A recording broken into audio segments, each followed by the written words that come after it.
বন্ধু উভয়ের কাছে প্রতিজ্ঞাবদ্ধ। এ বলল না চাইলে দেবে না, সুদামা বলল মরে যাব ভালো, তোর কাছে হাত পাতবো না। আমার কাজ জয় হবে, ভক্তের না ভগবানের? ভক্তের। বেশ, দেখা যাক কি হয়। এইবার যেই না কথাটা বলে কৃষ্ণ পিছন ঘুরেছে, আর পিছন ঘুরতেই বিদর্ভনগর থেকে খবর এলো। বিদর্ভনগর থেকে খবর এলো, সুদামা, সুদামা, আমি এক্ষুনি দেখে এলাম তোমার মায়ের মৃত্যু হয়ে গেছে।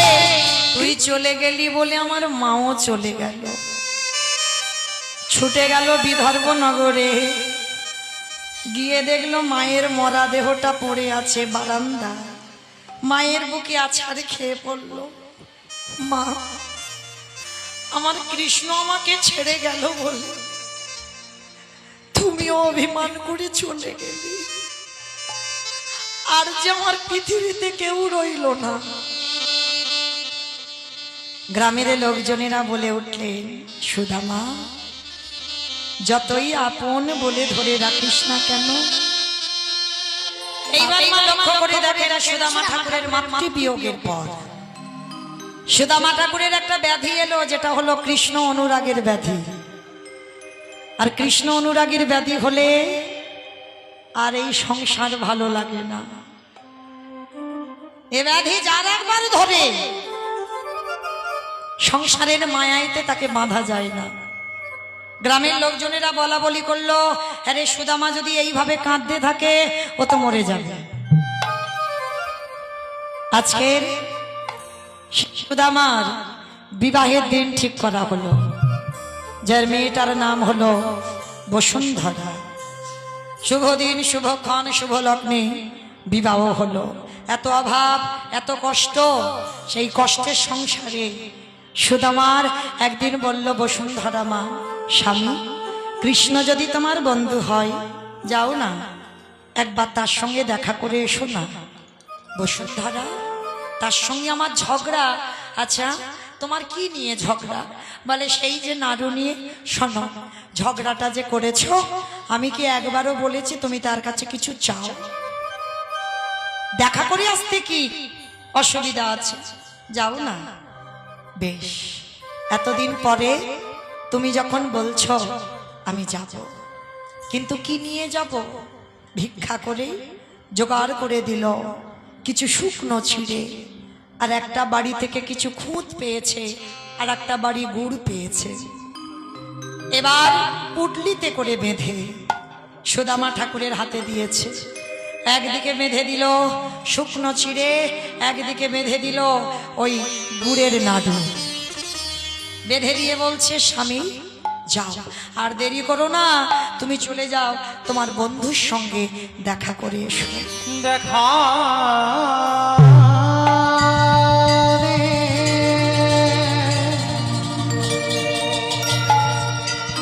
বন্ধু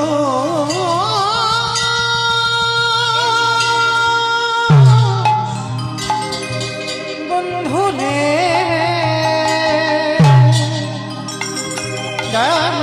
খাদে বন্ধু। আজকে সুদামা অনাহারে অনিদ্রায় কঙ্কাল সার দেহ নিয়ে পৌঁছে গেল দ্বারকায়। আর দ্বারকায় গিয়ে দাড়িকে বলছে, দাড়ি, একবার আমার বন্ধুকে ডেকে দে নারী।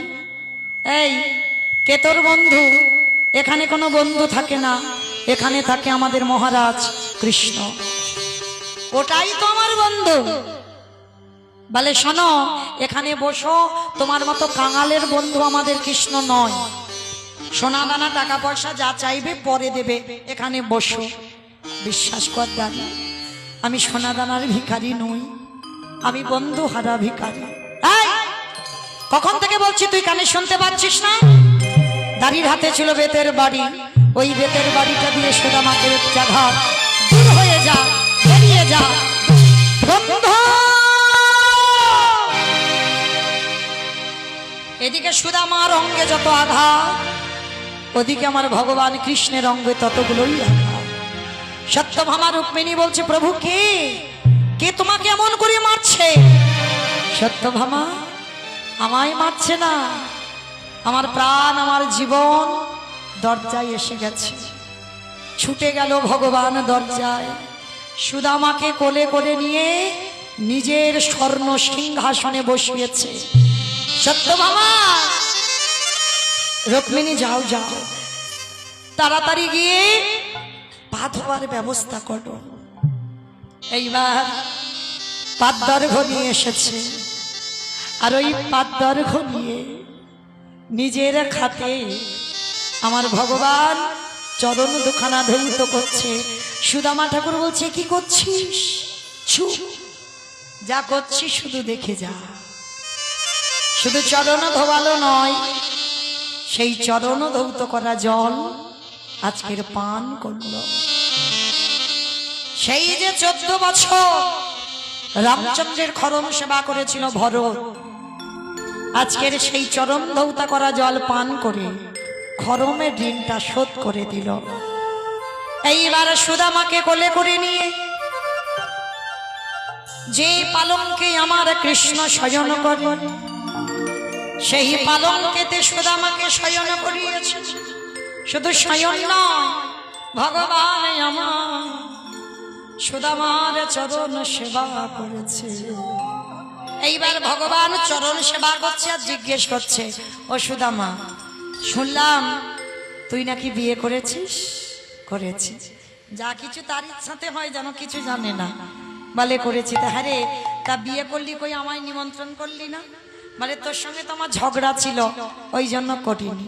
ও বেশ, আচ্ছা হ্যাঁ রে, তা আমার কাছে এলি, বসুন্ধরা মা কিছু পাঠাইনি, পুটলিটা লুকাচ্ছে। কি লুকাচ্ছিস? ও মায়েরা, সেদিন ছোলা খেয়ে বলেছিল খাইনি, তাতে পাপ আছে, কিন্তু আজকে যে লুকিয়ে নিচ্ছে এতে পাপ নেই। কেন লুকাচ্ছে? কেন? ওরে কৃষ্ণ রে, তুই তো রাজার ছেলে, ওই রাজা প্রাসাদে বসে তোরে বদনে কেমন করি এই বস্তু আমি তুলে দেব, তাই লুকাচ্ছে। ভগবান বন্ধু তো জোর করে ছিনিয়ে নিয়েছে। দেখি কি লুকাচ্ছিস। আর ছিনিয়ে নিয়ে বলে, দেখি তো কি আছে। একদিকটা খুলে দেখছে, বাবা, উরি বাবা, যে নাড়ুর জন্য ঝগড়া সেই নাড়ু এনেছে। যে নাড়ুর জন্য ঝগড়া সেই নাড়ু এনেছে। আবার দেখি তো এক জায়গা কি আছে। উরি বাবা, আবার শুকনো চিড়ে মাঝে মাঝে জল দিয়ে এনেছে। দেখেছো, যদি আমার চিবাতে ব্যথা লাগে, ওরে কানাই রে, আমি ঘরে থেকে চিড়ে ভিজাইয়ে গে আমি কালে আমি মনে মনে ভাবলাম তোর বদনে সবাই রাজভোগ তুলে দেয়, আমি কেমন করে শুকনো চিড়ে তোর বদনে তুলে দেব। এই কথা ভাবতে ভাবতে যখনই আমি এলাম, ওই পুটলিটা ছিল আমার বুকে, তখন কি হলো জানিস না? এইবার ভগবান বলল, শোন, আমি কলিযুগে মাটির পাত্রে করে যদি কেউ সেবা দেয়, আমি জনম জনম তার হয়ে যাই। আজকে দুই বন্ধু সারা রাত গল্পে গল্পে কেটে গেল, আর ভগবান শুধু ইতস্তত করছে, কখনো বলবে ওর অভাবের কথা। সুদামা মনে মনে হাসছে আর বলছে, কৃষ্ণ অত সোজা নয়, মরে যাব ভালো, কিন্তু তোর কাছে চাইবো না, চাইতে আমি আসিনি, তোকে দেখতে এসেছি। যখনই চাইছে না না, ভগবান মনে মনে ভাবলো, ও তো ওর জেদ পূরণ রাখলো। আর ভগবানের হাতে কোনো সম্পত্তি নেই বাবা, সব মা লক্ষ্মীর কাছে। ধন ঐশ্বর্যের মালিক লক্ষ্মীকে ডাক দিল, যাও তুমি এই মুহূর্তে এক্ষুনি গিয়ে আমার সুদামার কুড়ে ঘর রাজ অট্টালিকা করে দিয়েছো, সোনা দানা ধান চলে পরিপূর্ণ করে দাও। সঙ্গে সঙ্গে মা লক্ষ্মী গিয়ে পরিপূর্ণ করে দিল। সকালবেলা সুদামাকে রথে করে নিয়ে বিদর্ভ নগরে গেল, আর যেখানে কুড়ে ঘর ছিল সেখানে বাবা রাজ অট্টালিকা হয়েছে। সঙ্গে সঙ্গে বলে উঠল, কি আমার পুরে ঘর কোথায় গেল? রাজ অট্টালিকা হলো কেন? বিল্ডিং তৈরি করলো কে? এমন সময় দেখলো রাজ অলঙ্কারে ভূষিতা, স্বর্ণ অলঙ্কারে ভূষিতা রাজ অট্টালিকা থেকে আসছে। সোনার থালাইয়ের উপরে থালাই, ধ্রুবে দিবে প্রদীপে ঘন্টা বাজে। যেই না গলদেশে বসনে দিয়ে, যেই না সুদামা ঠাকুরের কাছে এসেছে, সুদামা ঠাকুর বলে বলে নাকি, হ্যাঁ গো গিন্নি তুমি এত বড় লোক হলে কি করে? বলে কেন? সবই তোমার কৃষ্ণের ইচ্ছা। তুমি করেছো ভগবানের সেবা, আমি করলাম তোমার মতো স্বামীর পদ সেবা।